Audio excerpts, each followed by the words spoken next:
பானைக்குள் யானை. விஜயநகர அரசரான கிருஷ்ணதேவராயர் தான் அரசபைக்கு வரத்துக்கு முன்னாடியே எல்லாரும் அரசபைக்கு வந்துடணும்னு கட்டளை போடுறாரு.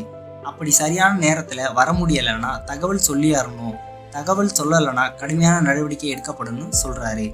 ஒரு நாள் அரசர் அரசபைக்கு வரும்போது தெனாலிராமன் மட்டும் இல்லாததை பார்த்துட்டு தெனாலிராமன் ஏன் அரசபைக்கு வரலன்னு கேட்டு தகவல் அனுப்புனாரான்னு கேட்கிறாரு. அரசபையில இருந்தவங்க இல்லை என்று சொல்லவும் கோபமடைந்த அரசர் உடனே காவலர்கள்கிட்ட சொல்லி தெனாலிராமனை அழைச்சு வர சொல்றாரு. உடனே காவலர்கள் தெனாலிராமனை அழைத்து வர சென்ற சிறிது நேரத்திலேயே வந்து, அரசரே, தெனாலிராமன் குழந்தை அழுது அடம் பிடிக்கிறதாம், அதை சமாதானம் படுத்திவிட்டு வருவதாக தெனாலிராமன் கூறினார் என்று சொல்றாங்க.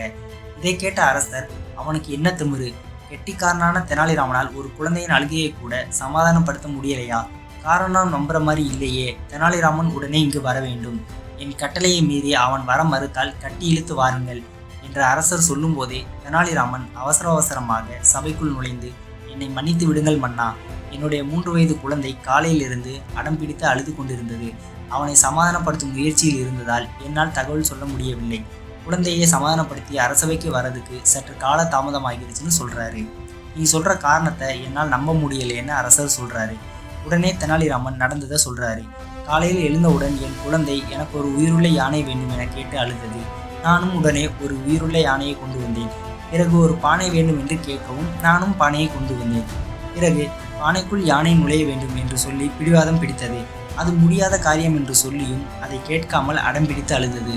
அதனால் குழந்தை கேட்டபடி செய்து காண்பித்து வர எனக்கு தாமதமாகி விட்டது என தெனாலிராமன் பரிதாபமா கூறுகிறாரு.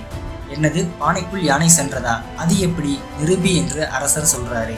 உடனே தெனாலிராமன் மன்னரிடம், எனக்கு ஒரு பானையும் யானையும் தாருங்கள் என்று கேட்டு பிறகு யானையை தூரமாக நிற்க வைத்துவிட்டு பானையில் 2 துளைகள் போட்டு அந்த துளைகள் வழியாக யானையை பார்க்குற மாதிரி செய்கிறாரு.